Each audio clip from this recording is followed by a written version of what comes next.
ಓಂ ಶಾಂತಿ. ಇಂದಿನ ದಿನಾಂಕ 25/10/2023. ಮಧುರ ಮಕ್ಕಳೇ, ನೀವು ಬೇಅದ್ದಿನ ತಂದೆಯನ್ನು ನೆನಪು ಮಾಡಿ. ಇದರಲ್ಲಿಯೇ ಜ್ಞಾನ, ಭಕ್ತಿ ಮತ್ತು ವೈರಾಗ್ಯ ಮೂರು ಸಮಾವೇಶವಾಗಿದೆ. ಇದಾಗಿದೆ ಹೊಸ ವಿದ್ಯೆ.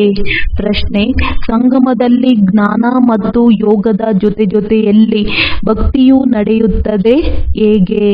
ಉತ್ತರ: ವಾಸ್ತವದಲ್ಲಿ ಯೋಗಕ್ಕೆ ಭಕ್ತಿ ಎಂದು ಹೇಳಬಹುದಾಗಿದೆ. ಏಕೆಂದರೆ ನೀವು ಮಕ್ಕಳು ಅವ್ಯಭಿಚಾರಿ ನೆನಪಿನಲ್ಲಿರುತ್ತೀರಿ.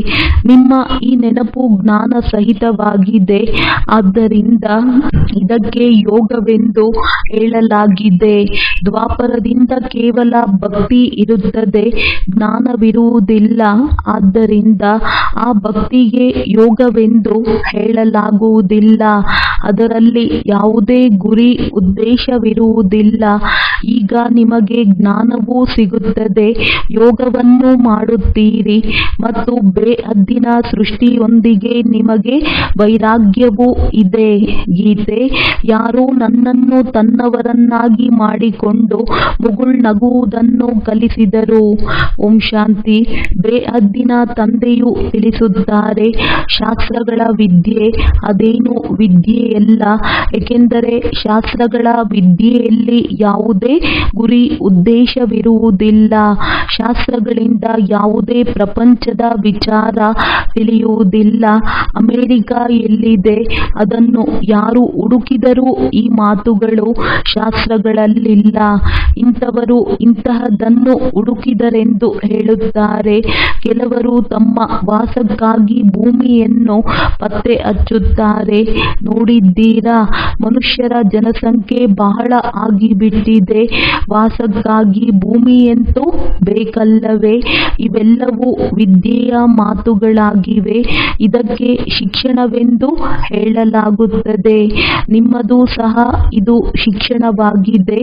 ಇದಕ್ಕೆ ಆಶ್ರಮವೆಂದು ಹೇಳುವುದೇ ಅಥವಾ ಶಿಕ್ಷಣ ಎಂದು ಹೇಳುವುದೇ ಅಥವಾ ವಿಶ್ವವಿದ್ಯಾಲಯವೆಂದು ಹೇಳುವುದೇ? ಇದರಲ್ಲಿ ಎಲ್ಲವೂ ಬಂದು ಬಿಡುತ್ತದೆ. ಆ ವಿದ್ಯೆಯ ನಕ್ಷೆಗಳೇ ಬೇರೆಯಾಗಿರುತ್ತವೆ. ಶಾಸ್ತ್ರಗಳಿಂದ ಬೆಳಕು ಸಿಗುವುದಿಲ್ಲ. ವಿದ್ಯೆಯಿಂದಲೇ ಬೆಳಕು ಅರ್ಥಾತ್ ಪ್ರಕಾಶತೆಯು ಸಿಗುತ್ತದೆ. ನಿಮ್ಮದು ವಿದ್ಯೆಯೂ ಆಗಿದೆ. ವೈಕುಂಠವೆಂದು ಯಾವುದಕ್ಕೆ ಹೇಳಲಾಗುತ್ತದೆ ಎಂದು ಆ ವಿದ್ಯೆಯಲ್ಲಿಯೂ ಇಲ್ಲ, ಶಾಸ್ತ್ರಗಳಲ್ಲಿಯೂ ಇಲ್ಲ. ಈ ಜ್ಞಾನವೇ ಹೊಸದಾಗಿದೆ. ಇದನ್ನು ಒಬ್ಬ ತಂದೆಯೇ ತಿಳಿಸುತ್ತಾರೆ. ಸ್ವರ್ಗ, ನರಕ ಎಲ್ಲವೂ ಇಲ್ಲಿಯೇ ಇದೆ ಎಂದು ಮನುಷ್ಯರು ಹೇಳಿಬಿಡುತ್ತಾರೆ. ಸ್ವರ್ಗ, ನರಕವೆಂದು ಯಾವುದಕ್ಕೆ ಹೇಳಲಾಗುತ್ತದೆ ಎಂಬುದನ್ನು ತಂದೆಯೇ ತಿಳಿಸುತ್ತಾರೆ. ಈ ಮಾತುಗಳು ಶಾಸ್ತ್ರಗಳಲ್ಲಿಯೂ ಇಲ್ಲ, ಆ ಶಿಕ್ಷಣದಲ್ಲಿಯೂ ಇಲ್ಲ. ಇವು ಹೊಸ ಮಾತುಗಳಾಗಿರುವ ಕಾರಣ ಮನುಷ್ಯರು ತಬ್ಬಿಬ್ಬಾಗುತ್ತಾರೆ. ಇಂತಹ ಜ್ಞಾನವನ್ನು ಎಲ್ಲಿಯೂ ಕೇಳಿಯೇ ಇಲ್ಲವೆಂದು ಹೇಳುತ್ತಾರೆ. ಇವಂತೂ ಹೊಸ ವಿಚಿತ್ರವಾದ ಮಾತುಗಳಾಗಿವೆ. ಇದನ್ನು ಯಾರೂ ಎಂದೂ ತಿಳಿಸಿಲ್ಲ. ಇವು ಅವಶ್ಯವಾಗಿ ಹೊಸ ಮಾತುಗಳೇ ಆಗಿವೆ. ಇವನ್ನು ಆ ಶಿಕ್ಷಣದವರಾಗಲಿ ಸನ್ಯಾಸಿ ಮುಂತಾದವರಾಗಲಿ ತಿಳಿಸುವುದಿಲ್ಲ. ಆದ್ದರಿಂದ ಪರಂಪಿತ ಪರಮಾತ್ಮನನ್ನೇ ಜ್ಞಾನಸಾಗರನೆಂದು ಕರೆಯಲಾಗುತ್ತದೆ. ಬೇಅದ್ದಿನ ಇತಿಹಾಸ ಭೂಗೋಳವನ್ನು ತಿಳಿಸುತ್ತಾರೆ. ಜ್ಞಾನದಿಂದ ಸ್ವರ್ಗ ಮತ್ತು ನರಕದ ವಿಸ್ತಾರವನ್ನು ತಿಳಿಸುತ್ತಾರೆ. ಇವು ಹೊಸ ಮಾತುಗಳಾಗಿವೆ ಇಲ್ಲವೇ? ಈ ವಿದ್ಯೆಯಲ್ಲಿ ಎಲ್ಲವೂ ಇದೆ. ಜ್ಞಾನವೂ ಇದೆ, ಯೋಗವೂ ಇದೆ, ವಿದ್ಯೆಯೂ ಇದೆ, ಭಕ್ತಿಯೂ ಇದೆ. ಯೋಗಕ್ಕೆ ಭಕ್ತಿ ಎಂದು ಹೇಳಬಹುದು. ಏಕೆಂದರೆ ಒಬ್ಬರ ಜೊತೆ ಯೋಗವನ್ನು ಜೋಡಿಸಿ ಅವರನ್ನು ನೆನಪು ಮಾಡಲಾಗುತ್ತದೆ.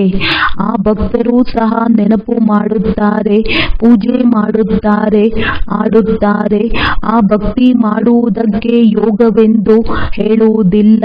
ತಿಳಿದುಕೊಳ್ಳಿ, ಹೇಗೆ ಮೀರಾ ಕೃಷ್ಣನ ಜೊತೆ ಬುದ್ಧಿಯೋಗವನ್ನು ಇಡುತ್ತಿದ್ದಳು, ಕೃಷ್ಣನನ್ನು ನೆನಪು ಮಾಡುತ್ತಿದ್ದಳು, ಅದಕ್ಕೆ ಭಕ್ತಿ ಎಂದು ಹೇಳಲಾಗುತ್ತದೆ. ಏಕೆಂದರೆ ಅವರ ಬುದ್ಧಿಯಲ್ಲಿ ಯಾವುದೇ ಗುರಿ ಉದ್ದೇಶವಿಲ್ಲ. ಇದಕ್ಕೆ ಜ್ಞಾನವೆಂದು ಹೇಳುತ್ತಾರೆ, ಭಕ್ತಿ ಎಂದು ಹೇಳುತ್ತಾರೆ. ಇಲ್ಲಿ ಒಬ್ಬರನ್ನೇ ನೆನಪು ಮಾಡುತ್ತೀರಿ. ಸತ್ಯಯುಗದಲ್ಲಿ ಭಕ್ತಿಯೂ ಇರುವುದಿಲ್ಲ, ಜ್ಞಾನವೂ ಇರುವುದಿಲ್ಲ. ಸಂಗಮ ಯುಗದಲ್ಲಿ ಜ್ಞಾನ ಮತ್ತು ಭಕ್ತಿ ಎರಡೂ ಇವೆ ಮತ್ತು ದ್ವಾಪರದಿಂದ ಹಿಡಿದು ಕೇವಲ ಭಕ್ತಿಯು ನಡೆಯುತ್ತಾ ಬಂದಿದೆ. ಯಾರನ್ನು ನೆನಪು ಮಾಡಬೇಕೋ ಅವರ ಭಕ್ತಿ ಮಾಡುತ್ತಾರೆ. ಇಲ್ಲಿ ಇದು ಜ್ಞಾನವೂ ಆಗಿದೆ, ಯೋಗವೂ ಆಗಿದೆ, ಭಕ್ತಿಯೂ ಇದೆ. ಎಲ್ಲವನ್ನು ಅರ್ಥ ಮಾಡಿಕೊಳ್ಳಬಹುದು. ಅವರು ಕೇವಲ ಭಕ್ತರಾಗಿದ್ದಾರೆ, ತತ್ವದೊಂದಿಗೆ ಯೋಗವನ್ನು ಜೋಡಿಸುತ್ತಾರೆ. ಆದರೆ ಅವರದ್ದು ಅನೇಕರೊಂದಿಗೆ ಯೋಗವಾಗಿದೆ, ಆದ್ದರಿಂದ ಅವರಿಗೆ ಭಕ್ತರೆಂದು ಹೇಳುತ್ತಾರೆ. ನಿಮ್ಮದು ಅವ್ಯಭಿಚಾರಿ ಯೋಗವಾಗಿದೆ. ಇದನ್ನು ಸ್ವಯಂ ಜ್ಞಾನಸಾಗರನೇ ಕುಳಿತು ಓದಿಸುತ್ತಾರೆ. ಅವರೊಂದಿಗೆ ಯೋಗವನ್ನು ಇಡಲಾಗುತ್ತದೆ. ಆ ಮನುಷ್ಯರಂತೂ ಆತ್ಮವನ್ನೇ ತಿಳಿದುಕೊಂಡಿಲ್ಲ, ನಾವಂತೂ ತಿಳಿದುಕೊಂಡಿದ್ದೇವೆ.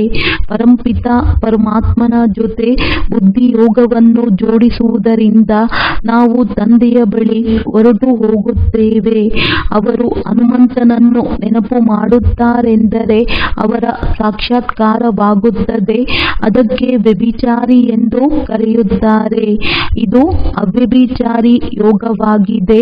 ಕೇವಲ ಒಬ್ಬ ತಂದೆಯನ್ನು ನೆನಪು ಮಾಡಬೇಕಾಗಿರುವುದರಿಂದ ಇದರಲ್ಲಿ ಜ್ಞಾನ, ಭಕ್ತಿ ಮತ್ತು ವೈರಾಗ್ಯ ಎಲ್ಲವೂ ಒಟ್ಟಿಗೆ ಇದೆ ಮತ್ತು ಅವರದೆಲ್ಲವೂ ಬೇರೆ ಬೇರೆಯಾಗಿದೆ. ಭಕ್ತಿಯೂ ಬೇರೆ, ಜ್ಞಾನವೂ ಸಹ ಕೇವಲ ಶಾಸ್ತ್ರಗಳ ಜ್ಞಾನವಾಗಿದೆ. ವೈರಾಗ್ಯವು ಹದ್ದಿನದ್ದಾಗಿದೆ. ಇಲ್ಲಿ ಬೇಹದ್ದಿನ ಮಾತಾಗಿದೆ. ನಾವು ಬೇಹದ್ದಿನ ತಂದೆಯನ್ನು ಅರಿತುಕೊಂಡಿದ್ದೇವೆ, ಆದ್ದರಿಂದ ಅವರನ್ನು ನೆನಪು ಮಾಡುತ್ತೇವೆ. ಅವರು ಬಲೆ ಶಿವನನ್ನು ನೆನಪು ಮಾಡುತ್ತಾರೆ, ಆದರೆ ವಿಕರ್ಮ ವಿನಾಶವಾಗುವುದಿಲ್ಲ, ಏಕೆಂದರೆ ಅವರು ಶಿವನ ಕರ್ತವ್ಯವನ್ನೇ ಅರಿತುಕೊಂಡಿಲ್ಲ.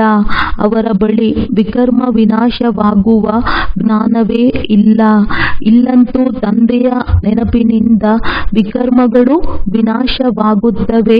ಅಲ್ಲಿ ಕಾಶಿಯಲ್ಲಿ ಹೋಗಿ ಬಲಿಯಾಗುತ್ತಾರೆಂದರೆ ಅವರ ವಿಕರ್ಮ ವಿನಾಶವಾಗುತ್ತದೆ. ನೋವನ್ನು ಅನುಭವಿಸಬೇಕಾಗುತ್ತದೆ, ಆದರೆ ನಿಮ್ಮ ತರಹ ನಿಧಾನವಾಗಿ ಕರ್ಮಾತೀತರಾಗುತ್ತಾರೆಂದಲ್ಲ. ಅವರ ವಿಕರ್ಮಗಳು ಶಿಕ್ಷೆಗಳನ್ನು ಅನುಭವಿಸುತ್ತಾ ಸಮಾಪ್ತಿ ಆಗುತ್ತದೆಯೇ ಹೊರತು ಹಾಗೆಯೇ ಕ್ಷಮಾಪಣೆ ಆಗಿಬಿಡುವುದಿಲ್ಲ. ಇದು ವಿದ್ಯೆಯೂ ಆಗಿದೆ, ಜ್ಞಾನವೂ ಆಗಿದೆ, ಭಕ್ತಿಯೂ ಆಗಿದೆ. ಇದರಲ್ಲಿ ಎಲ್ಲವೂ ಇದೆ. ಕಲಿಸುವವರಂತೂ ಒಬ್ಬರೇ ತಂದೆಯಾಗಿದ್ದಾರೆ. ಇದಕ್ಕೆ ಆಶ್ರಮ ಅಥವಾ ಶಿಕ್ಷಣ ಕೇಂದ್ರವೆಂದು ಹೇಳಲಾಗುತ್ತದೆ. ಬಹಳ ಚೆನ್ನಾಗಿ ಬರೆಯಲಾಗಿದೆ. ಮೊದಲು ಓಂ ಮಂಡಲಿ ಎನ್ನುವ ಹೆಸರು ತಪ್ಪಾಗಿತ್ತು, ಈಗ ತಿಳುವಳಿಕೆ ಬಂದಿದೆ. ಶಿಕ್ಷಣ ಕೇಂದ್ರವೆಂಬ ಹೆಸರು ಬಹಳ ಚೆನ್ನಾಗಿದೆ. ಯಾರಿಗೆ ಬೇಕಾದರೂ ತಿಳಿಸಬಹುದು. ನೀವು ಸಹ ಬ್ರಹ್ಮ ಕುಮಾರರಾಗಿದ್ದೀರಿ. ತಂದೆಯು ಎಲ್ಲರ ರಚಯಿತನಾಗಿದ್ದಾರೆ. ಮೊಟ್ಟಮೊದಲು ಅವರು ಸೂಕ್ಷ್ಮ ವತನವನ್ನು ರಚಿಸಬೇಕಾಗಿದೆ. ಬ್ರಹ್ಮ, ವಿಷ್ಣು, ಶಂಕರರು ಸೂಕ್ಷ್ಮ ವತನವಾಸಿಗಳಾಗಿದ್ದಾರೆ. ತಂದೆಯು ಹೊಸ ಸೃಷ್ಟಿಯನ್ನು ರಚಿಸುತ್ತಾರೆಂದರೆ ಅವಶ್ಯವಾಗಿ ಪ್ರಜಾಪಿತ ಬ್ರಹ್ಮರವರು ಬೇಕು. ಸೂಕ್ಷ್ಮ ವತನವಾಸಿ ಬ್ರಹ್ಮರವರಂತೂ ಇಲ್ಲಿಗೆ ಬರಲು ಸಾಧ್ಯವಿಲ್ಲ. ಅವರು ಸಂಪೂರ್ಣ ಅವ್ಯಕ್ತರಾಗಿದ್ದಾರೆ. ಆದರೆ ಇಲ್ಲಿ ಸಾಕಾರಿ ಬ್ರಹ್ಮರವರು ಬೇಕಲ್ಲವೇ? ಅವರೆಲ್ಲಿಂದ ಬಂದರು ಎನ್ನುವ ಮಾತನ್ನು ಮನುಷ್ಯರು ತಿಳಿದುಕೊಂಡಿಲ್ಲ. ಚಿತ್ರಗಳಂತೂ ಇದೆಯಲ್ಲವೇ? ಬ್ರಹ್ಮರವರಿಂದ ಬ್ರಾಹ್ಮಣರು ರಚಿಸಲ್ಪಟ್ಟರು. ಆದರೆ ಬ್ರಹ್ಮರವರೆಲ್ಲಿಂದ ಬಂದರು ಎಂದರೆ ದತ್ತು ಮಾಡಿಕೊಳ್ಳಲಾಗುತ್ತದೆ. ಹೇಗೆ ಯಾವ ರಾಜನಿಗಾದರೂ ಮಕ್ಕಳಿಲ್ಲದಿದ್ದರೆ ದತ್ತು ಮಾಡಿಕೊಳ್ಳುತ್ತಾರೆ, ತಂದೆಯೂ ಸಹ ಇವರನ್ನು ದತ್ತು ಮಾಡಿಕೊಂಡು ಇವರ ಹೆಸರನ್ನು ಬದಲಾಯಿಸಿ ಪ್ರಜಾಪಿತ ಬ್ರಹ್ಮ ಎಂದು ಹೆಸರನ್ನಿಡುತ್ತಾರೆ. ಆ ಮೇಲಿರುವವರಂತೂ ಕೆಳಗೆ ಬರಲು ಸಾಧ್ಯವಿಲ್ಲ. ಈ ಕೆಳಗಿರುವವರೇ ಮೇಲೆ ಹೋಗಬೇಕಾಗಿದೆ. ಅವರು ಅವ್ಯಕ್ತ, ಇವರು ವ್ಯಕ್ತವಾಗಿದ್ದಾರೆ. ಆದ್ದರಿಂದ ಈ ರಹಸ್ಯವನ್ನು ಚೆನ್ನಾಗಿ ಅರ್ಥ ಮಾಡಿಕೊಳ್ಳಬೇಕು. ಏಕೆಂದರೆ ಎಲ್ಲರಿಗೆ ಪ್ರಶ್ನೆ ಉದ್ಭವಿಸುತ್ತದೆ. ಈ ದಾದಾರವರಿಗೆ ಕೆಲವೊಮ್ಮೆ ಬ್ರಹ್ಮ, ಕೆಲವೊಮ್ಮೆ ಭಗವಂತ, ಕೆಲವೊಮ್ಮೆ ಕೃಷ್ಣನೆಂದು ಹೇಳುತ್ತೀರಿ ಎನ್ನುತ್ತಾರೆ. ಈಗ ಇವರಿಗೆ ಭಗವಂತನೆಂದು ಹೇಳಲಾಗುವುದಿಲ್ಲ, ಆದರೆ ಬ್ರಹ್ಮ ಮತ್ತು ಕೃಷ್ಣನೆಂದು ಹೇಳಬಹುದು. ಏಕೆಂದರೆ ಕೃಷ್ಣನು ಕಪ್ಪಾಗುತ್ತಾನೆ. ಅಂದರೆ ಯಾವಾಗ ರಾತ್ರಿಯಾಗುತ್ತದೆಯೋ ಆಗ ಬ್ರಹ್ಮ ಎಂದು, ದಿನವಾದಾಗ ಕೃಷ್ಣನೆಂತಲೂ ಹೇಳುತ್ತಾರೆ. ಕೃಷ್ಣನ ಆತ್ಮವು ಈಗ ಅಂತಿಮ ಜನ್ಮದಲ್ಲಿದೆ ಮತ್ತು ಶ್ರೀಕೃಷ್ಣನದು ಆದಿಯ ಜನ್ಮವಾಗಿದೆ. ಇದನ್ನು ಸ್ಪಷ್ಟವಾಗಿ ಬರೆಯಬೇಕಾಗುತ್ತದೆ. ರಾಧೆ ಕೃಷ್ಣರ ಅಥವಾ ಲಕ್ಷ್ಮೀನಾರಾಯಣರ 84 ಜನ್ಮಗಳ ಬಗ್ಗೆ ತಿಳಿಸಬೇಕಾಗುತ್ತದೆ.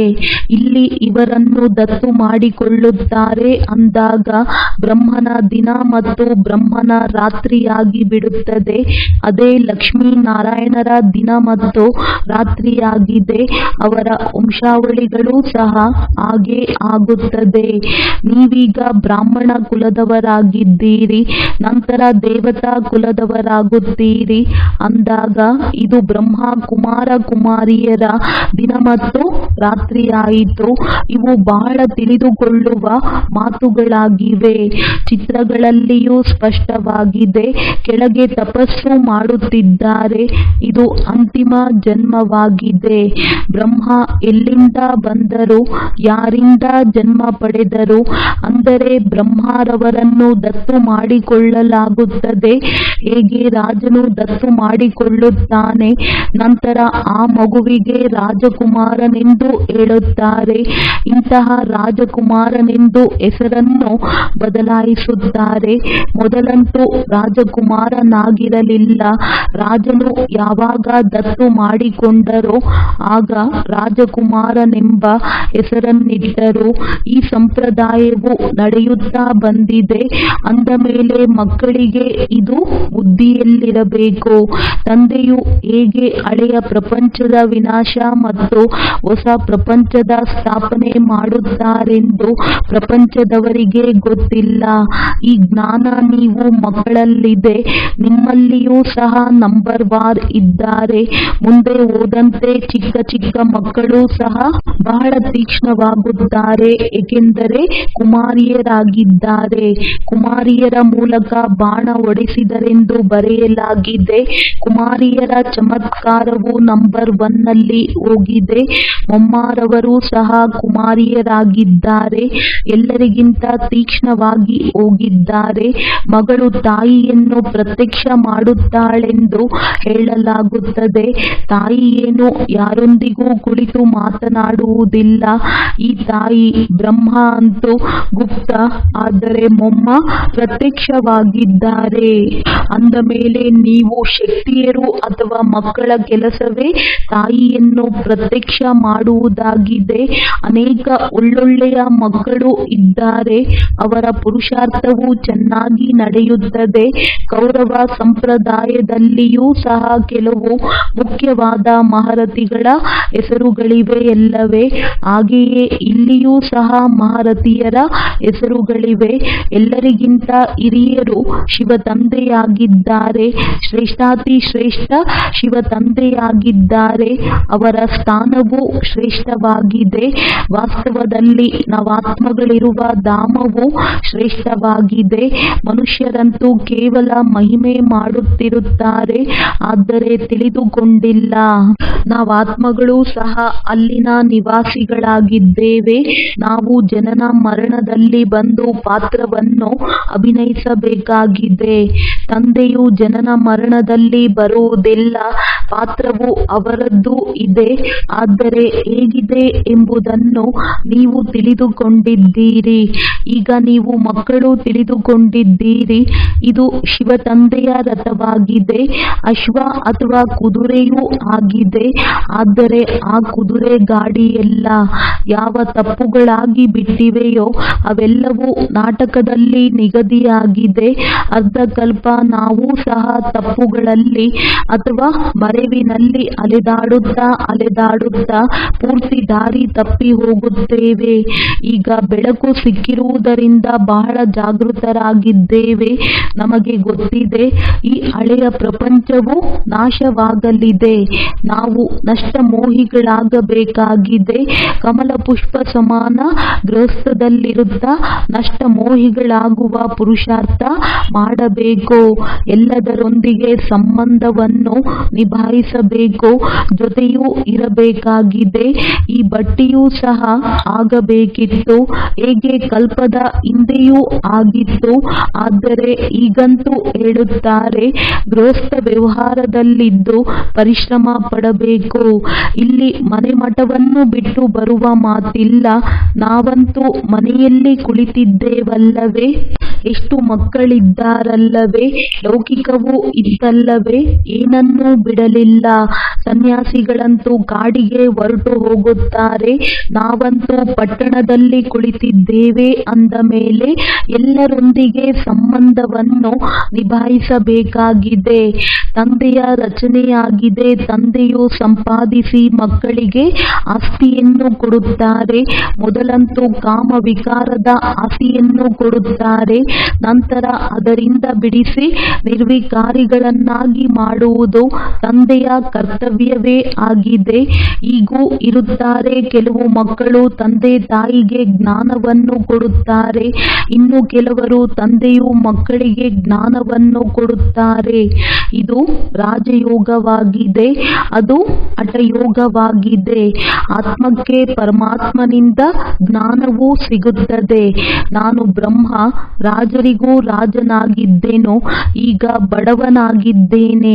ಬಡವನಿಂದ ರಾಜನೆಂದು ಗಾಯನವಿದೆ. ಮಕ್ಕಳಿಗೆ ಗೊತ್ತಿದೆ, ನಾವು ಯಾರು ಸೂರ್ಯ ವಂಶಿಗಳಾಗಿದ್ದೆವೋ ಈಗ ಶೂದ್ರ ವಂಶೀಯರಾಗಿದ್ದೇವೆ. ನರಕ ಮತ್ತು ಸ್ವರ್ಗ ಬೇರೆ ಬೇರೆಯಾಗಿದೆ. ಇದು ಸಹ ತಿಳಿಸಬೇಕಾಗುತ್ತದೆ. ಮನುಷ್ಯರು ಇದನ್ನು ತಿಳಿದುಕೊಂಡಿಲ್ಲ. ನಿಮ್ಮಲ್ಲಿಯೂ ಅನೇಕ ಮಕ್ಕಳು ಏನನ್ನೂ ತಿಳಿದುಕೊಂಡಿಲ್ಲ. ಅಂದರೆ ಅದೃಷ್ಟದಲ್ಲಿಲ್ಲವೆಂದರೆ ಪುರುಷಾರ್ಥವೇನು ಮಾಡುತ್ತಾರೆ? ಕೆಲವರ ಅದೃಷ್ಟದಲ್ಲಿ ಏನೂ ಇಲ್ಲ, ಕೆಲವರ ಅದೃಷ್ಟದಲ್ಲಿ ಎಲ್ಲವೂ ಇದೆ. ಅದೃಷ್ಟವೇ ಪುರುಷಾರ್ಥ ಮಾಡಿಸುತ್ತದೆ. ಅದೃಷ್ಟದಲ್ಲಿಲ್ಲದಿದ್ದರೆ ಪುರುಷಾರ್ಥವೇನು ಮಾಡುತ್ತಾರೆ? ಇದು ಒಂದೇ ಶಾಲೆಯಾಗಿದೆ, ನಡೆಯುತ್ತಲೇ ಇರುತ್ತದೆ. ಆದರೆ ಕೆಲವು ಮಕ್ಕಳು ಅರ್ಧದಲ್ಲಿಯೇ ಬೀಳುತ್ತಾರೆ, ಇನ್ನು ಕೆಲವರು ನಡೆಯುತ್ತಾ ಸತ್ತು ಹೋಗುತ್ತಾರೆ. ಜನ್ಮ ಪಡೆಯುವುದು ಮತ್ತು ಸಾಯುವುದು ಹೀಗೆ ಬಹಳ ಆಗುತ್ತದೆ. ಈ ಜ್ಞಾನವು ಬಹಳ ವಿಚಿತ್ರವಾಗಿದೆ. ಜ್ಞಾನವಂತೂ ಬಹಳ ಸಹಜವಾಗಿದೆ, ಆದರೆ ಕರ್ಮಾತೀತ ಸ್ಥಿತಿಯನ್ನು ಪಡೆಯುವುದರಲ್ಲಿ ಪೂರ್ಣ ಪರಿಶ್ರಮವಿದೆ. ಯಾವಾಗ ವಿಕರ್ಮ ವಿನಾಶವಾಗುತ್ತದೆಯೋ ಆಗಲೇ ಆರಲು ಸಾಧ್ಯ. ಧ್ಯಾನಕ್ಕಿಂತ ಜ್ಞಾನವೂ ಶ್ರೇಷ್ಠ. ಧ್ಯಾನದಲ್ಲಿ ಮಾಯೆಯ ವಿಘ್ನಗಳು ಬಹಳ ಬರುತ್ತವೆ. ಆದ್ದರಿಂದ ಧ್ಯಾನಕ್ಕಿಂತ ಜ್ಞಾನವು ಒಳ್ಳೆಯದಾಗಿದೆ. ಆದರೆ ಯೋಗಕ್ಕಿಂತ ಜ್ಞಾನವು ಒಳ್ಳೆಯದೆಂದಲ್ಲ. ಕೇವಲ ಧ್ಯಾನಕ್ಕೋಸ್ಕರವೇ ಈ ರೀತಿ ಹೇಳಲಾಗುತ್ತದೆ. ಯಾರು ಧ್ಯಾನದಲ್ಲಿ ಹೋಗುತ್ತಿದ್ದರೋ ಅವರು ಇಂದಿಲ್ಲ. ಯೋಗದಲ್ಲಂತೂ ಸಂಪಾದನೆಯಾಗುತ್ತದೆ. ವಿಕರ್ಮ ವಿನಾಶವಾಗುತ್ತದೆ. ಧ್ಯಾನದಲ್ಲಿ ಯಾವುದೇ ಸಂಪಾದನೆ ಇಲ್ಲ, ಯೋಗ ಮತ್ತು ಜ್ಞಾನದಲ್ಲಿ ಸಂಪಾದನೆ ಇದೆ. ಯೋಗ ಮತ್ತು ಜ್ಞಾನವಿಲ್ಲದೆ ಆರೋಗ್ಯವಂತರು ಐಶ್ವರ್ಯವಂತರಾಗಲು ಸಾಧ್ಯವಿಲ್ಲ. ನಂತರ ಓಡಾಡುವ ತಿರುಗಾಡುವ ಅಭ್ಯಾಸವಾಗಿ ಬಿಡುತ್ತದೆ. ಇದು ಸಹ ಸರಿಯಿಲ್ಲ. ಧ್ಯಾನವು ಬಹಳ ನಷ್ಟ ಮಾಡುತ್ತದೆ. ಜ್ಞಾನ ಸೆಕೆಂಡಿನದ್ದಾಗಿದೆ, ಯೋಗವು ಸೆಕೆಂಡಿನದ್ದಲ್ಲ. ಎಲ್ಲಿಯವರೆಗೆ ಜೀವಿಸಿರಬೇಕಾಗಿದೆಯೋ ಅಲ್ಲಿಯವರೆಗೆ ಯೋಗ ಮಾಡುತ್ತಲೇ ಇರಬೇಕಾಗಿದೆ. ಜ್ಞಾನ ಸಹಜ, ಆದರೆ ಸದಾ ಆರೋಗ್ಯವಂತರು ನಿರೋಗಿಗಳಾಗುವುದರಲ್ಲಿಯೇ ಪರಿಶ್ರಮವಿದೆ. ಮುಂಜಾನೆ ಎದ್ದು ನೆನಪಿನಲ್ಲಿ ಕುಳಿತುಕೊಳ್ಳುವುದರಲ್ಲಿಯೂ ಬಹಳ ವಿಘ್ನಗಳು ಬರುತ್ತವೆ. ಅನೇಕ ವಿಚಾರಗಳನ್ನು ಮಾಡುತ್ತಾ ವಿಷಯಗಳನ್ನು ತೆಗೆಯುವ ಸಮಯದಲ್ಲಿಯೂ ಬುದ್ಧಿಯು ಎಲ್ಲಿಂದೆಲ್ಲೆಲ್ಲಿಗೋ ಹೊರಟು ಹೋಗಿಬಿಡುತ್ತದೆ. ಎಲ್ಲರಿಗಿಂತ ಹೆಚ್ಚಿನ ಬಿರುಗಾಳಿಯು ಮೊದಲ ನಂಬರಿನವರಿಗೆ ಬರುತ್ತದೆಯಲ್ಲವೇ? ಶಿವತಂದೆಗಂತೂ ಬರಲು ಸಾಧ್ಯವಿಲ್ಲ. ಶಿವತಂದೆಗಂತೂ ತಂದೆಯು ಯಾವಾಗಲೂ ತಿಳಿಸುತ್ತಿರುತ್ತಾರೆ. ಬಿರುಗಾಳಿಗಳಂತೂ ಬಹಳ ಬರುತ್ತಿರುತ್ತವೆ. ಎಷ್ಟು ನೆನಪಿನಲ್ಲಿರುವ ಪ್ರಯತ್ನ ಪಡುತ್ತೀರೋ ಅಷ್ಟು ಬಿರುಗಾಳಿಗಳು ಹೆಚ್ಚಾಗಿ ಬರುತ್ತಿರುತ್ತವೆ. ಇದರಲ್ಲಿ ಹೆದರಬಾರದು. ನೆನಪಿನಲ್ಲಿರಬೇಕಾಗಿದೆ, ಸ್ಥಿರವಾಗಿರಬೇಕಾಗಿದೆ. ಯಾವುದೇ ಬಿರುಗಾಳಿಗಳು ಅಲುಗಾಡಿಸಲು ಸಾಧ್ಯವೇ ಇಲ್ಲ. ಇದು ಅಂತಿಮ ಸ್ಥಿತಿಯಾಗಿದೆ. ಇದು ಆತ್ಮಿಕ ಸ್ಪರ್ಧೆಯಾಗಿದೆ. ಶಿವತಂದೆಯನ್ನು ನೆನಪು ಮಾಡುತ್ತಾ ಇರಿ. ಇವು ಸಹ ತಿಳಿದುಕೊಳ್ಳುವ ಮತ್ತು ಧಾರಣೆ ಮಾಡುವ ಮಾತುಗಳಾಗಿವೆ. ಧನ ದಾನ ಮಾಡುವುದಿಲ್ಲವೆಂದರೆ ಧಾರಣೆಯೂ ಆಗುವುದಿಲ್ಲ. ಪುರುಷಾರ್ಥ ಮಾಡಬೇಕು. ಇಬ್ಬರು ತಂದೆಯರ ವಿಷಯವನ್ನು ಯಾರಿಗೆ ಬೇಕಾದರೂ ತಿಳಿಸುವುದು ಬಹಳ ಸಹಜವಾಗಿದೆ. ಇದನ್ನು ಸಹ ನೀವೇ ತಿಳಿದುಕೊಂಡಿದ್ದೀರಿ. ತಂದೆಯು 21 ಜನ್ಮಗಳ ಆಸ್ತಿಯನ್ನು ಕೊಡುತ್ತಾರೆ. ಈ ಲಕ್ಷ್ಮೀನಾರಾಯಣರಿಗೆ ತಂದೆಯಿಂದ 21 ಜನ್ಮಗಳ ಆಸ್ತಿಯು ಸಿಕ್ಕಿದೆ ಎಂದು ನೀವು ಹೇಳುತ್ತೀರಿ. ತಂದೆಯು ಅವರಿಗೆ ರಾಜಯೋಗವನ್ನು ಕಲಿಸಿದ್ದರು. ಅವರಿಗೆ ಭಗವಂತನೇ ಈ ಆಸ್ತಿಯನ್ನು ಕೊಟ್ಟರೆಂದು ಮತ್ತಿನ್ಯಾರ ಬಾಯಿಯಿಂದ ಹೇಳಲು ಸಾಧ್ಯವಿಲ್ಲ. ಪ್ರಪಂಚದಲ್ಲಿ ಕೆಲವರು ಕೆಲವೊಂದು ಮಾತಿನಲ್ಲಿ ಖುಷಿಯಾಗಿರುತ್ತಾರೆ. ನೀವು ಯಾವ ಮಾತಿನಲ್ಲಿ ಖುಷಿಯಾಗಿದ್ದೀರಿ ಅದನ್ನು ಯಾರೂ ತಿಳಿದುಕೊಂಡಿಲ್ಲ. ಮನುಷ್ಯರಂತೂ ಅಲ್ಪಕಾಲದ ಕ್ಷಣಭಂಗೂರಕ್ಕೋಸ್ಕರ ಖುಷಿಯನ್ನು ಆಚರಿಸುತ್ತಾರೆ. ನೀವು ಸತ್ಯ ಬ್ರಾಹ್ಮಣ ಕುಲಭೂಷಣರಾಗಿದ್ದೀರಿ, ಯೋಗಿ ಮತ್ತು ಜ್ಞಾನಿಗಳಾಗಿದ್ದೀರಿ.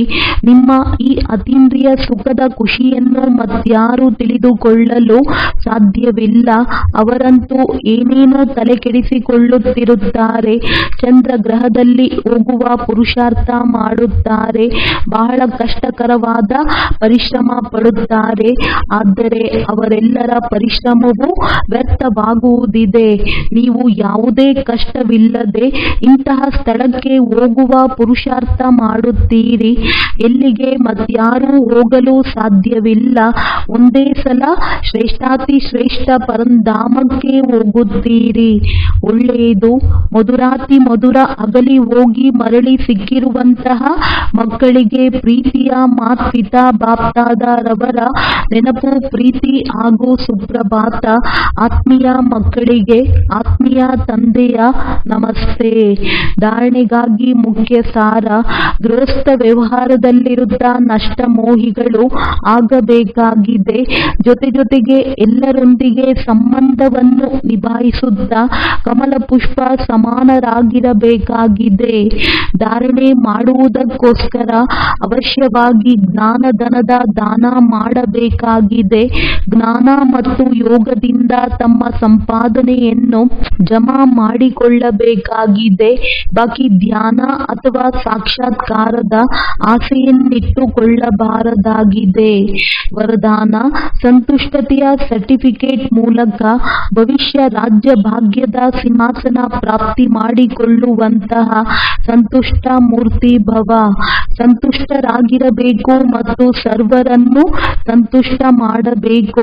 ಈ ಸ್ಲೋಗನ್ ಸದಾ ನಿಮ್ಮ ಮಸ್ತಕದ ರೂಪಿ ಬೋರ್ಡ್ ಮೇಲೆ ಬರೆದಿರಬೇಕು. ಏಕೆಂದರೆ ಇದೇ ಸರ್ಟಿಫಿಕೇಟ್ ಉಳ್ಳವರು ಭವಿಷ್ಯದಲ್ಲಿ ರಾಜ್ಯ ಭಾಗ್ಯದ ಸರ್ಟಿಫಿಕೇಟ್ ತೆಗೆದುಕೊಳ್ಳುವಿರಿ. ಆದ್ದರಿಂದ ಪ್ರತಿದಿನ ಅಮೃತ ವೇಳೆ ಈ ಸ್ಲೋಗನ್ ಅನ್ನು ಸ್ಮೃತಿಯಲ್ಲಿ ತಂದುಕೊಳ್ಳಿ. ಹೇಗೆ ಬೋರ್ಡ್ ಮೇಲೆ ಸ್ಲೋಗನ್ ಬರೆಯುವಿರಿ, ಅದೇ ರೀತಿ ಸದಾ ನಿಮ್ಮ ಮಸ್ತಕದ ಬೋರ್ಡ್ ಮೇಲೆ ಈ ಸ್ಲೋಗನ್ ಬರೆದುಕೊಳ್ಳಿ. ಆಗ ಎಲ್ಲರೂ ಸಂತುಷ್ಟ ಮೂರ್ತಿಗಳಾಗಿ ಬಿಡುವಿರಿ. ಯಾರು ಸಂತುಷ್ಟರಾಗಿರುತ್ತಾರೆ ಅವರು ಸದಾ ಪ್ರಸನ್ನರಾಗಿರುತ್ತಾರೆ. ಸ್ಲೋಗನ್: ಪರಸ್ಪರರಲ್ಲಿ ಸ್ನೇಹ ಮತ್ತು ಸಂತುಷ್ಟತಾ ಸಂಪನ್ನ ವ್ಯವಹಾರ ಮಾಡುವಂತವರೇ ಸಫಲತಾ ಮೂರ್ತಿಗಳಾಗುತ್ತಾರೆ. ಒಳ್ಳೆಯದು. ಓಂ ಶಾಂತಿ.